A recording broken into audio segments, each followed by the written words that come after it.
Good evening, I'm Adrian Arsenault. And I'm Andrew Chang. Tonight, time is almost up for Canada's rescue efforts in Afghanistan. It's a disaster, it's a suicide to go there. Stories of despair from those in danger of being left behind. Also tonight, warnings that a youth basketball event was a COVID spreader. We did everything we could do to prevent this outbreak.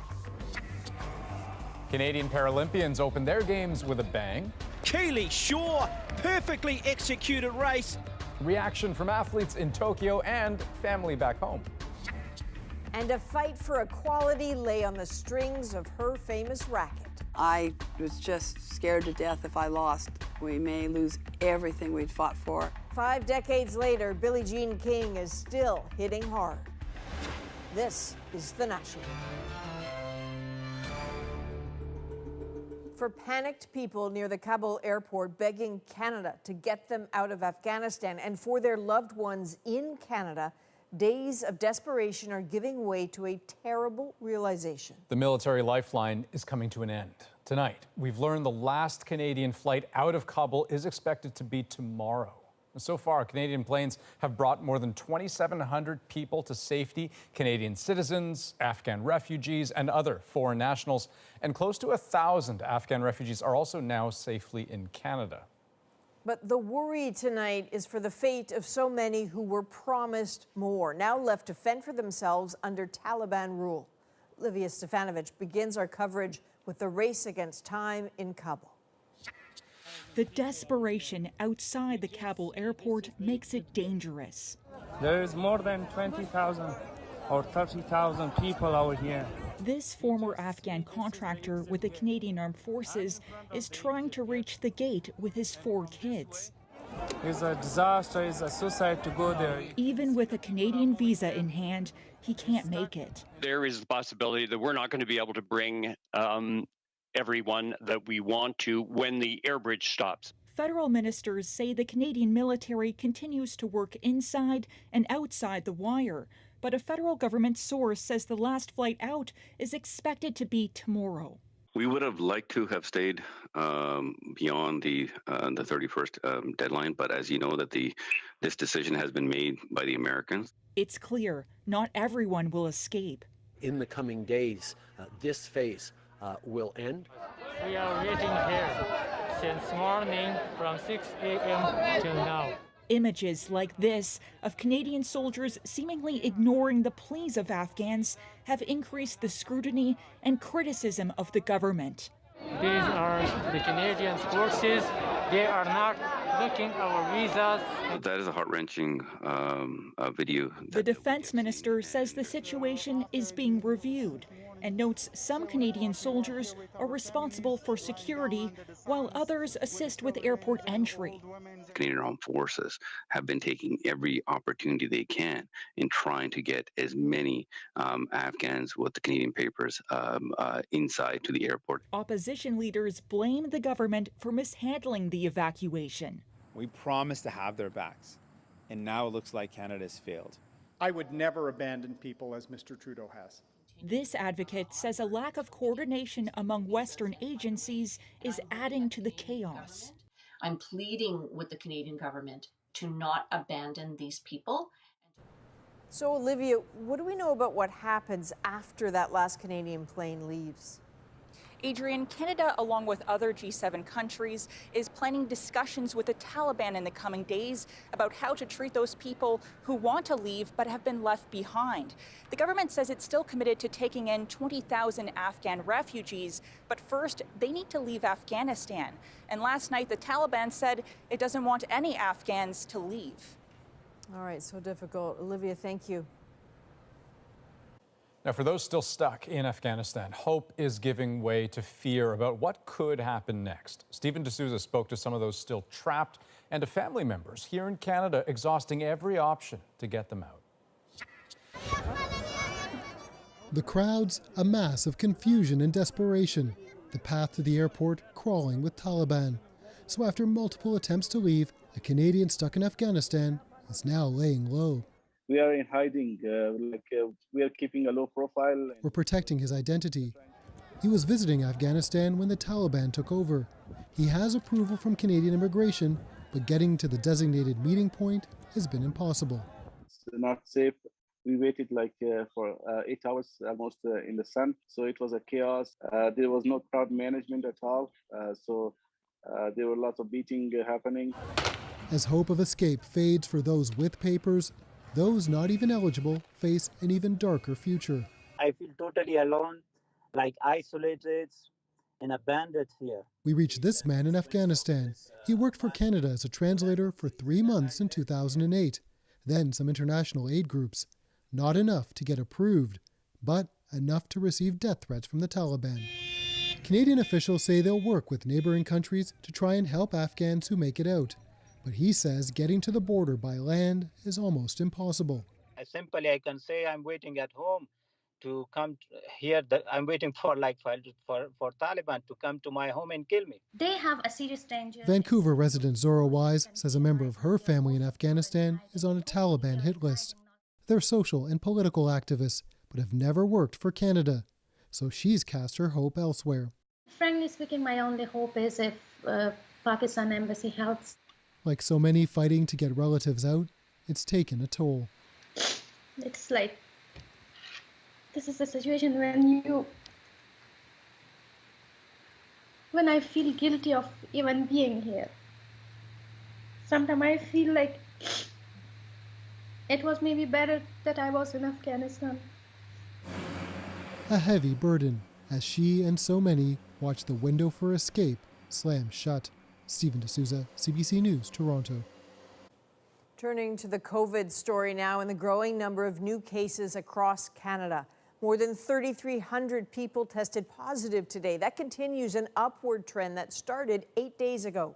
Over 1,000 are in hospital. That figure has also been rising since the middle of the month.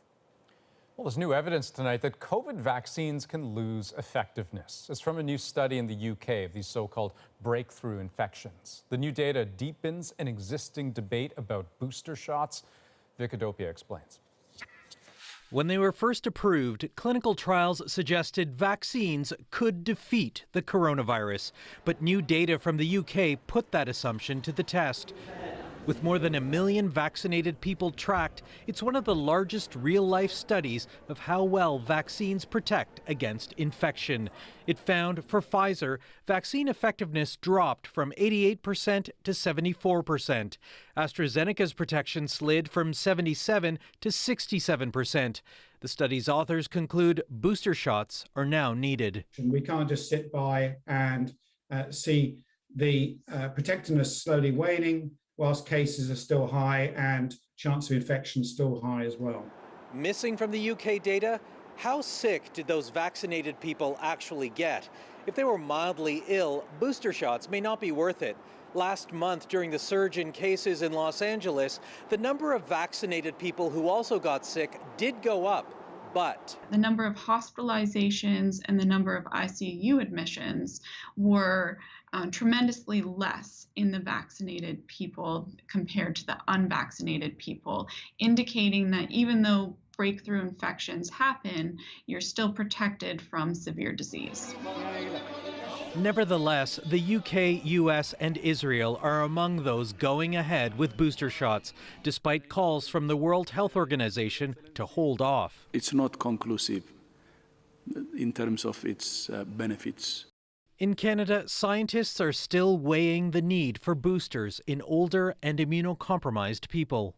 I don't think the level of waning that we're seeing in the average person, meaning, healthy adults, is at a point yet that would justify booster doses. That means continued health measures for added protection. Vicadopia, CBC News, Toronto. As cases across the country grow, there are fears large events will cause outbreaks. Now in Quebec, a dozen new cases have been traced back to a basketball tournament in Ontario. That event for at-risk youth is now being investigated for its COVID measures. Alison Northcott has the story. Over just a few days earlier this month, the Jane and Finch Classic drew 100 teams and thousands of people from across the country.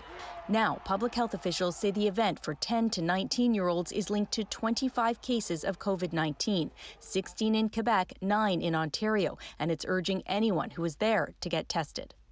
Pretty sure that the COVID-19 protocols were not in place, so the risk of spread, of course, were magnified by the lack of masking, physical distancing.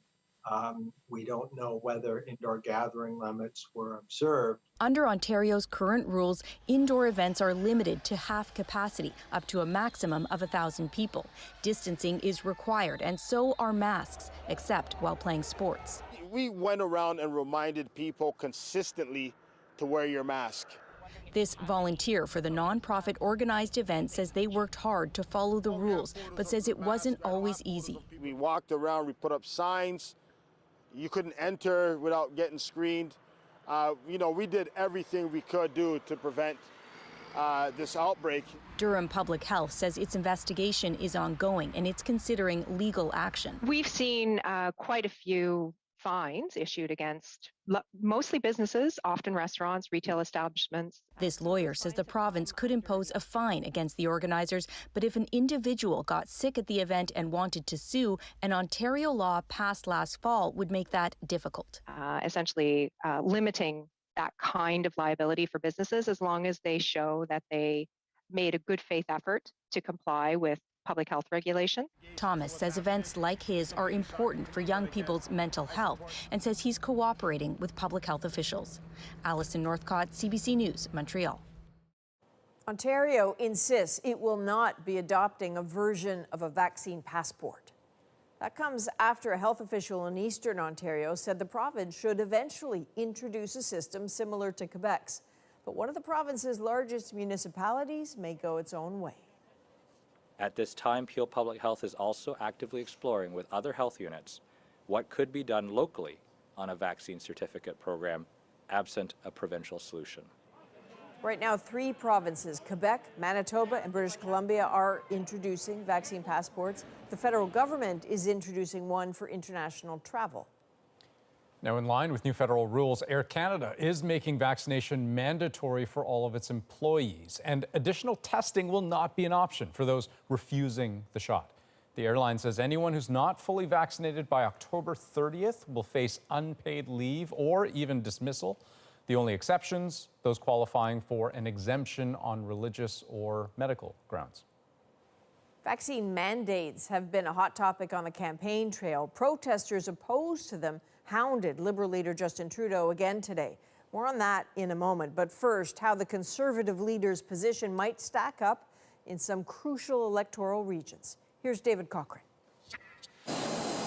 If Aaron O'Toole is going to win this election, he needs to break through in Ontario, where the ground is shifting fast on the wedge issue of mandatory vaccines. I will respect the personal health decisions of Canadians, and we can use rapid testing on a daily basis to make sure we all do our part to fight COVID-19.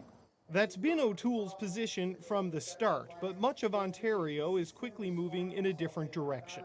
There's no provincial vaccine mandate, but high-risk health settings, major cities, police forces, amateur sports, even the liquor stores are mandating vaccines for employees. Ontario universities as well, after a letter signed by all 34 public health officers saying rapid testing protocols are not preventive and are not a replacement for immunization and should be used only in instances where vaccination is not possible. If Aaron O'Toole wants to be the leader of this country, I have to say it's not a good sign that he can't even convince his own candidates to get vaccinated. It's a wedge the Liberals are keen to play, as the Conservatives refuse to say if all of their candidates are vaccinated, while even Premier Doug Ford has expelled an MPP from caucus for refusing the vaccine. And with unvaccinated Canadians fueling cases across the country, the attacks will escalate as schools open and unvaccinated children return to class. This is something that is crucial, and really the big concern is our kids. O'Toole is vaccinated and is personally pro-vaccine, but his policy of individual choice is the outlier among the main party leaders, who say that aggressive vaccine policies are the key to stopping the fourth wave and avoiding a fifth. David Cochran, CBC News, Ottawa. Now, on this day 11 of the election race, it seems clear some protesters have targeted one of the campaigns. CBC News reporters have been traveling with all three main party leaders. Let's start tonight with Rafi Boudjikanian, who is in BC's Lower Mainland with Liberal leader Justin Trudeau. That wedge the Liberals are keen to play on mandatory vaccinations has drawn anti-vaccine protesters to their campaign events, including today in Surrey, where Justin Trudeau announced a corporate tax increase on banks and insurance firms that post more than $1 billion in earnings. We're going to ask big financial institutions to pay a little back, to pay a little more, so that we can do more for you. Demonstrators never stopped yelling, including one man who identified as someone who was heckling the Liberal leader just yesterday in Hamilton, Ontario. The demonstrators followed the Liberal leader to his motorcade. Before leaving, he turned around and told one man, "Go get vaccinated." I'm Evan Dyer in Hamilton, Ontario, where each of the three main parties believes wins are possible because they all have incumbents not seeking re-election. Erin O'Toole announced here that if elected, he'll give more money to the provinces for mental health treatment.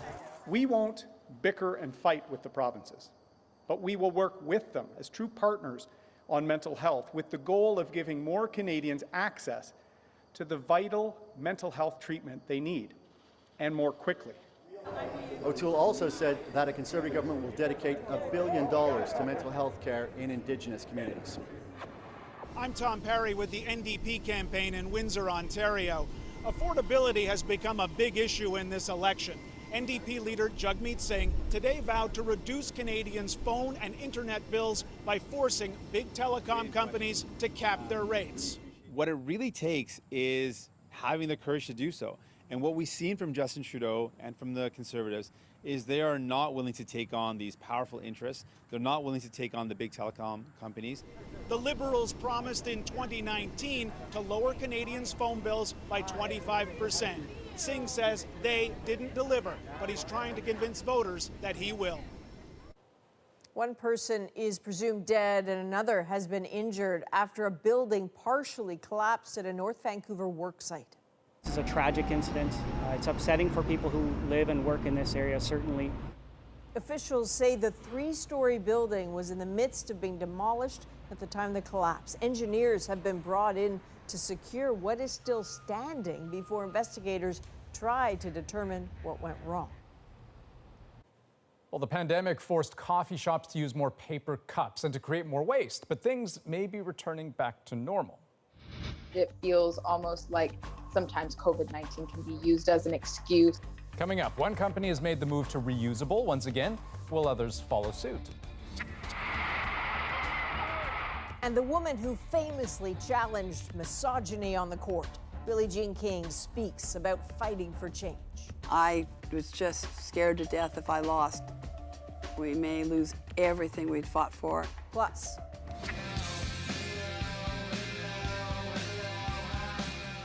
the man featured on Nirvana's seminal album is suing the band over the image. We're back in 2.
Welcome back. So it may sound like a little thing, but remember how before the pandemic we could just bring our reusable cups to buy coffee?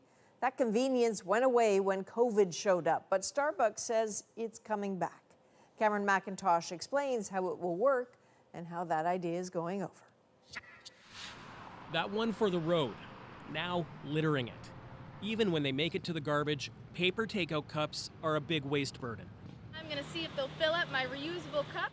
In 2019, Brenya Green made this video of McDonald's rejecting a reusable cup. It went viral and helped pressure McDonald's Canada to promise to accept refillable beverage containers in 2020. Then the pandemic hit. A lot of environmental things went on the back burner during COVID-19. Research firm Euromonitor estimates that last year, 2020, Canadians consumed 4.6 billion cups of coffee from food service establishments. 3 of the biggest, Starbucks, McDonald's, and Tim Hortons, didn't accept reusable containers that year. Tim Hortons, which accepted reusable cups pre-pandemic, says it's monitoring public health. McDonald's says the pandemic still has its reusable cup program on hold. But this week, Starbucks started again.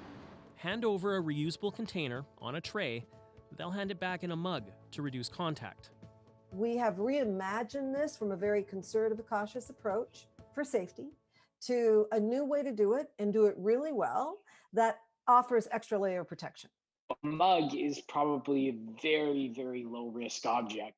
This expert says given the airborne nature of COVID, reusable coffee cups pose minimal threat. We've learned very much that this disease is not driven by contact from person to person. In the UK, McDonald's is piloting a reusable cup program where customers place a deposit. Some environmentalists would like to see that here. It is okay to use reusable bags and reusable cups as long as you follow other, basic hygiene. It feels almost like sometimes COVID-19 can be used as an excuse. Meanwhile, those paper cups will just keep on pouring into the garbage. Cameron McIntosh, CBC News, Winnipeg. Well, in other news, a man is suing the band Nirvana. He was the naked baby, chasing a dollar bill in a pool on the cover of one of rock's most iconic albums. Nevermind sold millions of copies around the world. Now 30 years old, Spencer Eldon alleges he never made any money from it, but should have. Now, Eldon has made headlines recreating the pose in recent years and has even spoken about how that cover opened doors for him. Interesting cover because, I feel like it kind of portrays the situation kind of well. But now he's seeking $150,000 from each of several Nirvana members, the record label and the photographer. And that's not all. He alleges the cover is child pornography. Nirvana has yet to respond to the allegations. Now, OnlyFans made its name as an online space where adults sold adult content. So it was a big shock when they recently announced a ban on sexually explicit material. But now it has done another 180, back to the way things were. The company said it originally put the ban in place because of pressure from banks and payment companies, but now it says it's received assurances from them that will allow it to continue to host explicit content. There was a lot of criticism of the ban from creators and subscribers, obviously, but also from advocates for sex workers. Canada's Paralympic athletes reached the podium, and it's no surprise where. Will it be the Russian swimmer? It's Gonta just ahead of Seiderfeld, and Rivas finishes third. Well done. Coming up, from the pool to the track, we'll tell you the incredible challenges these athletes overcame to compete in Tokyo. Plus, hold on. Pretty bold. An aspiring vet helps out, and not without a small touch of personal risk, I might add. Stay with us. It's like not even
Welcome back. Competition is heating up at the Paralympic Games in Tokyo, and it did not take long for Canadians to get on the podium. 2 medals on day one, both bronze, one on the cycling track, another in the pool. Sarah Levitt has more on day one's medalists.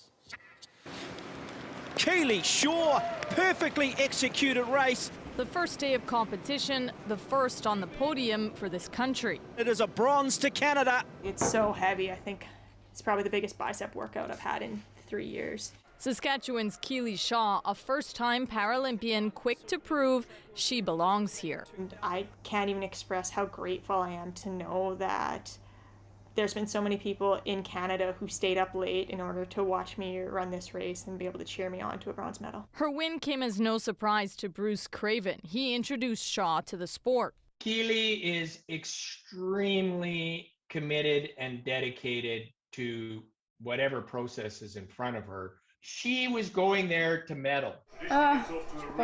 In Montreal, Aurélie Rivard's identical twin sister Charlotte was a little on edge this morning. Go!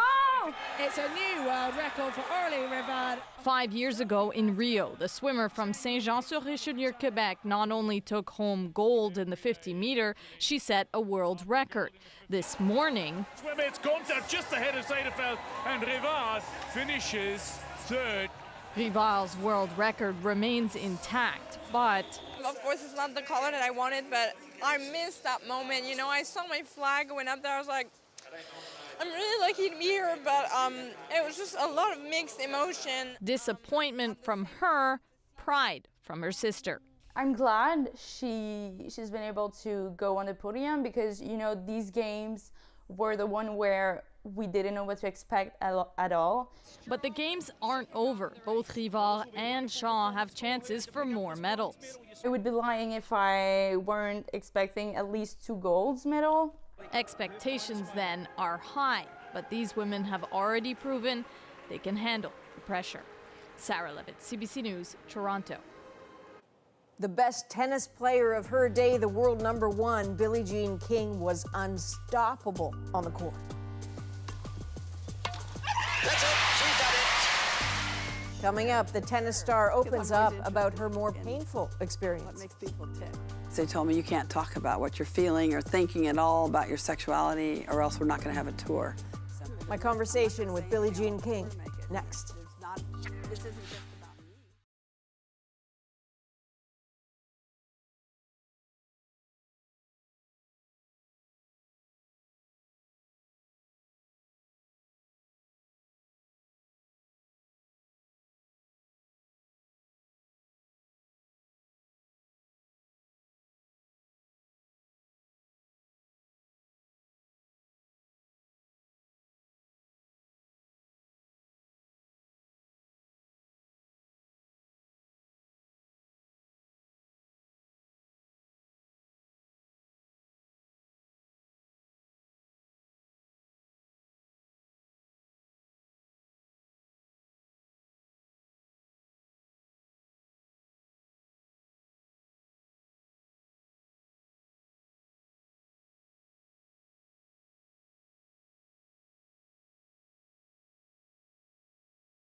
Serena Williams has joined a growing list of tennis superstars to pull out of the upcoming U.S. Open.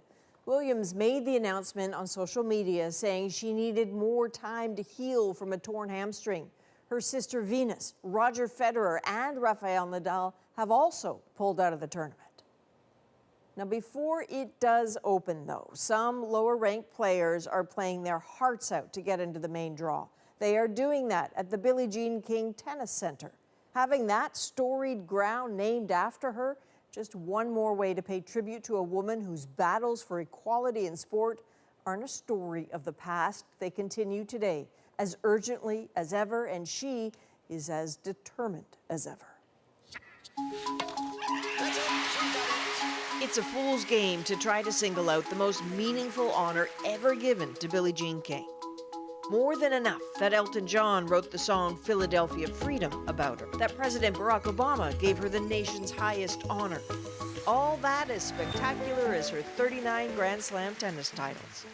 Plus, that win for the ages in the 1973 Battle of the Sexes against self-proclaimed chauvinist Bobby Riggs. And yes, there was a movie made of it, because of course there was. $100,000 to any woman who can beat Bobby Riggs. Is she out there, and does she have the nerve? To live that life of using sport to push for equality earns more than enough stories to fill the 500-page autobiography All In. Do you like to write a lot? I guess you Sure, have to for this show, but right? Getting to those stories and her plans for what's next means first crossing the gauntlet of the Billie Jean King interrogation. I can't believe where you traveled to. Did you play hockey as a kid? No. What do you like to do away from? She fires off questions as swift as her serves. We sat down to talk, or try to talk, virtually. How are you? I'm extraordinarily well. This is the most exciting thing that's happened to me in a long time. Really? You better get a better life going here. I'm working on it. How'd you know you wanted to be a journalist? Then we'll get started. Sorry. I'm going to get in trouble if I don't start asking you. I know, I'm in trouble, you're in trouble. Go ahead, go for it, Adrian. You know, I remember watching you with your blue suede tennis shoes were the most radical thing I think I'd ever seen in my life. I had to argue with Adidas to do those. I argued with them like crazy in '72. I said, I want a colored pair. Because colored television had been there maybe 4 years, 3 years. And I didn't want to have all white in tennis anyway. I didn't think it was good for our sport. I had those shoes for the King Riggs match, which was great. It was fun. I understand that love of hitting the ball and feeling the impact. But what I'm curious about is the first times when you realize the inequities in it. Like, what happened? I was daydreaming at the Los Angeles Tennis Club when I was 12, and I realized everybody wore white shoes, white socks, white clothes. And everybody who played was white. And I thought to myself, where is everyone else? And that was the epiphany moment. That was what kind of put me on this course of equality the rest of my life. Money started to enter the picture later in my mind, that people understood money. And that would be a good way to try to help correct things. Hard to fathom now, but in the late 60s, when Billie Jean King was #1 in the world, she wasn't earning enough to support herself. The men were fine. So she helped form a women's league, threatened boycotts to push for equality. Ultimately agreeing in 1973 to play in the Battle of the Sexes against former tennis champion and loudmouth Bobby Riggs. The last shot sank into the net, and the old lion was a gracious loser. She beat him in straight sets. You have to talk about Bobby Riggs. It's impossible not to have the conversation. You're correct. Did you just want to deck him sometimes? Just for maybe a moment or two, but I think he knew nothing about me. I knew a lot about him, but dominant groups know nothing about subdominant groups. This guy finally was getting some attention that he probably deserved a lot younger in life, so I got it. But when he got to be a little too much, I did call him, I said you're a jerk or you're a creep or something, and he got upset with me. But I was just scared to death if I lost. We may lose everything we'd fought for, and we just were getting started. Mm-hmm. And I knew we had 90 million people watching us in the world, that I knew that was my one opportunity. Because I wondered if beyond the spectacle of it that is seared in people's minds, how important that moment actually was? Ever since that match, particularly when I was younger, women would run up to me and say that changed their life, in that it gave them more self-confidence. It gave them the courage to maybe ask for a raise or ask for equal pay. Men come up to me, they're more calm and reflective, sometimes tears in their eyes. You know, I've had a daughter and a son, and I want my daughter to have equal opportunity with my son. And I don't know if I would have thought like that if I hadn't seen that match or experienced it. It became clear to Billie Jean King what she did and said was all public fodder, including her most private struggles. While still with her husband, she had an affair with a woman. Then, in 1981, the woman blackmailed her, sued her, and outed her. For someone who is so open and so strong, you were denied an opportunity to come out on your own terms. Like, I'm really sorry to read of what you went through, because it feels like that was stolen from you. Yeah, that feels like it was stolen. Absolutely. I didn't get to do it on my own terms, and I always want everyone to be able to make any announcement about themselves, particularly if it's about their sexuality and how they identify, to be able to say it when they're ready. But I also was pushed further into the closet, because during the tour in the early 70s, they told me, you can't talk about what you're feeling or thinking at all about your sexuality, or else we're not going to have a tour. And that made it, that made it simple, didn't it? I'm not going to say anything. I want the tour to make it. And this isn't just about me. Is that why you wrote this book? Is this like a do-over in a way? Now I'm older. I've lived a lot of life since the 70s. I have spent over 4 years on this, constantly, every day, living it, thinking it, writing. And even when I did the audio part for the book, reading it, it was so overwhelming. And I'd stop and cry and put my my head on my hands, and then I'd get over it, and then we'd start again. What were the tears for? Reliving the things in this book, whether it's the sexuality, whether it's just trying to get equal pay. But these are my ups and downs. These are my journey, and maybe it'll help somebody. What is it like for you now to watch these players, these women players, find their voices, the likes of the great Naomi Osaka, and say, hey, my terms.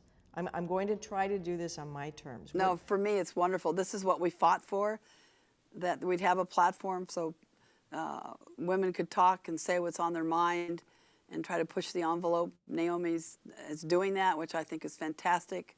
But I do think that when a person wants to be a professional athlete, which we are a performer, we're in the entertainment business, that talking to the media is extremely important, because without you, we wouldn't be making the money we make. But to her point about, that when the cameras come after a match that maybe you haven't done well in, and you are in that lonely moment, is there not a cruelty there? I always looked at each person that was a journalist there, a writer, and I would say, well, this is what they do for their job, just like I play tennis for my job. So to me, we were in this together. Are you going to get some jerks? Absolutely. You're going to get a few, but they're very few. But it's very important not to take things personally either. Have you had this conversation with Naomi Osaka? No, I have not yet. We do text and all that, but I try to stay out of it. If she wants my opinion, I will give it to her. But the most important thing with any human being that I know is I want them to be all right, emotionally, mentally, physically, and spiritually. I see that desire in you to keep pushing and changing. There's a reason why it's the last line in your book, we're not done yet. Equality and equity starting to be talked about a lot more the last few years, finally. I'm like, oh, finally. Women have to be perceived as leaders for everyone, not just for women. But in my heart and mind, because I grew up with a brother, been married to a male, been married to a female, I'm for everybody. So, and we've got transgenders, we're not in a binary world anymore. We have to think differently. And the young ones, I really have faith in them. I think they're going to do great. Thank you very much. You take care. Thanks, Adrian. All right. Okay, bye-bye. Bye-bye. Well, that was such a great conversation, Adrian. And correct me if I'm wrong, does she not seem like the kind of person who could just pick up a racket tomorrow morning and play with the exact same ferocity, intensity, determination? Well, she'd demolish everybody. There's no slowing down of any kind for her. She's really loud when she needs to be. She is quietly very supportive of the athletes. They all know that they can reach out to her, and they do. And she has all these extraordinary stories and these little details about her. Did you know, I didn't know this, her brother, Randy Moffat, was a pitcher for the Toronto Blue Jays. Wow, yeah. I mean, Wild an amazing family. Yeah, no, that's incredible. Okay, still to come. If you've seen Princess Bride, and I know a lot of you have, this is an iconic scene. My name is Inigo Montoya. You killed my father. Prepare to die. Well, coming up, actor Mandy Patinkin confirms a heartbreaking detail about the scene after one woman's very moving video. Plus, made it! Travel obstacles and quarantine didn't stop this family from finally reuniting. Their touching story is next.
I'm Jamie Poisson, and tomorrow on CBC's daily news podcast, Front Burner, as case counts rise across the country, health experts warn that the COVID-19 fourth wave is very much here.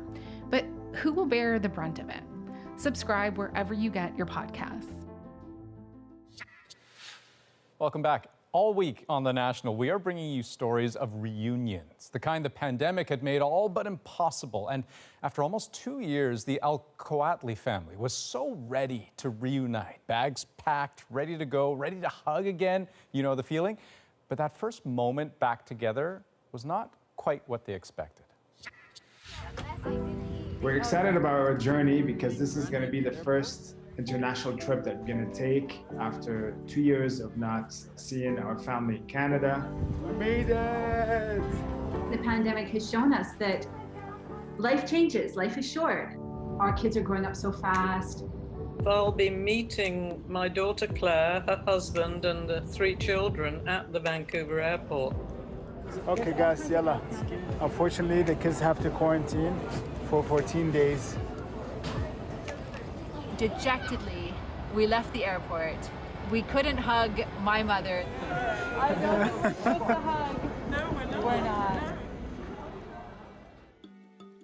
My name is Claire. I was born and raised in Vancouver. I'm Sadi Al-Kowatli. I'm a creative director working for an advertising agency in Saudi Arabia. And I'm married to Claire. I'm Brenda Hochachka, and I am a widow, and I live in Vancouver. What I miss the most about having the family close is hearing what they're thinking about and their opinions on things, because they're maturing so fast, and I haven't seen them since they left in August 2019, which I would never have anticipated when I said goodbye to them then. One thing that I really love about spending time with my mom when she's older is that I just really enjoy her company. And I want to go to Canada to see all of my friends, to see my grandma, because she's been alone for a long time. I really want to see my grandmother because she kind of helped me develop in certain ways, especially my identity. We're leaving at 2 a.m. Tonight. So tomorrow, technically, but tonight we're leaving to the airport. We're leaving our compound, and these kids are really gonna miss us. Bye. Bye. Assalamu alaikum. Bye. Are you excited? Yes. To go to Canada?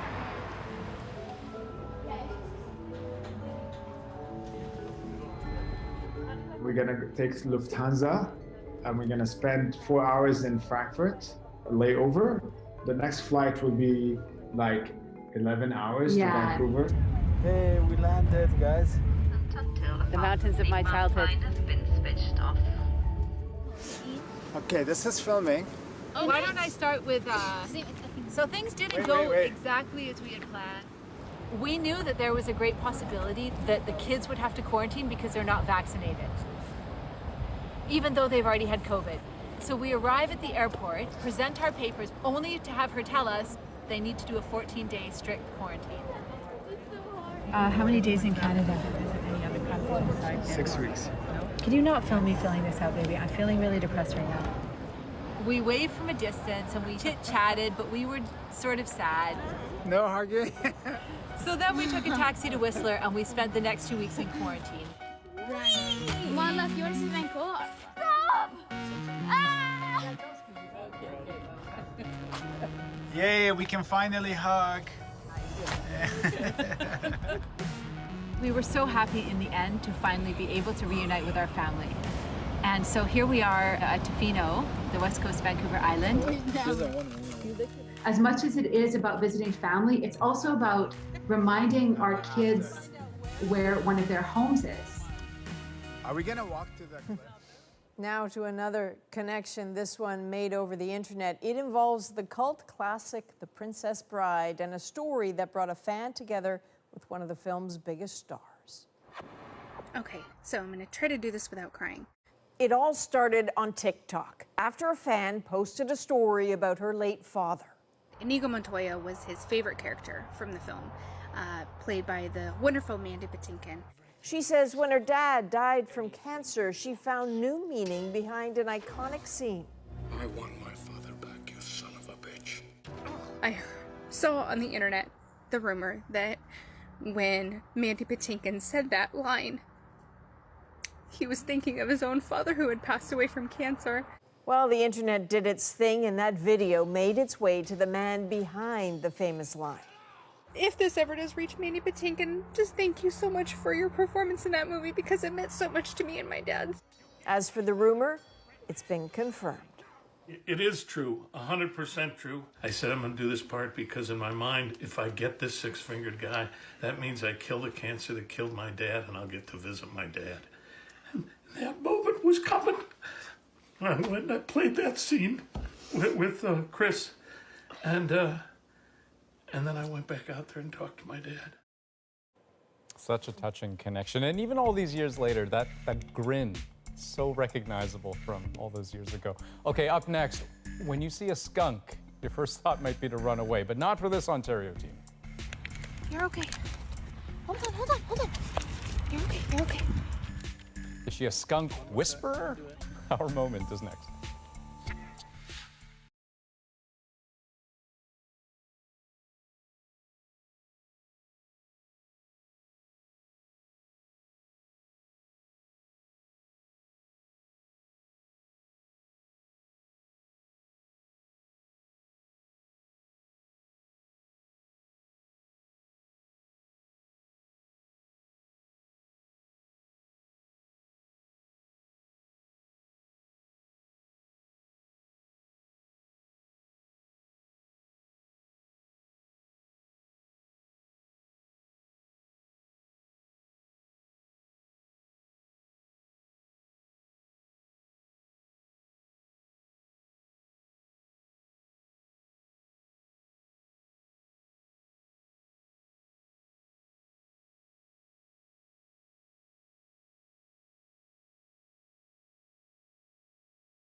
Okay, I got it. Okay, now let's dump them out of the net. So this is Sophie Wilson, aspiring veterinarian and now rescuer of skunks. When she saw one in need of help, she did not miss a beat. Good job. And get this, she saved not one, but 2 skunks in the last week, helping to free them from pieces of garbage that they got trapped in. Her story is our moment. I was just out with my friends at the park, just sitting on the swings, and I saw a skunk go kind of under the playground. And then I saw it come out and it had this cup all around its head. And I just kind of like knew that I had to do something. I was able to take the cup off, but the lid was stuck on there really tight. And I followed it around for almost like an hour just trying to get the lid off.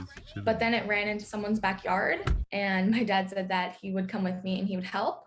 So then the next night I went over and I was able to find it again and catch it, and then I was able to cut off the lid. Grabbing it was going to be like really tricky because they're really squirmy, especially when they're little, and I didn't want to get, bit or scratched. The towel was just kind of to make sure, like, if it sprayed, it didn't go all over me. I've always loved animals. So, like, when I see one that's, like, hurt and I can do something about it, I just feel like I need to do something about it. Wow. So I mean, clearly no fear there, right? No. And she talks about the towel to make sure that she doesn't get sprayed. She did actually get sprayed, though, on one of the rescues, and she said it smelled terrible, as one would expect. But she wouldn't have changed the Well, she can handle it. Yeah. She also, I love this, she named him Sir Stinky, clearly, very good reason. And Sure. she said, this is all our fault because we throw out so much stuff in the public garbage bins. The animals crawl in there, they get stuck all the time, and she's mad at us. And I get that. That is a national for August 25th. Good night. Good night.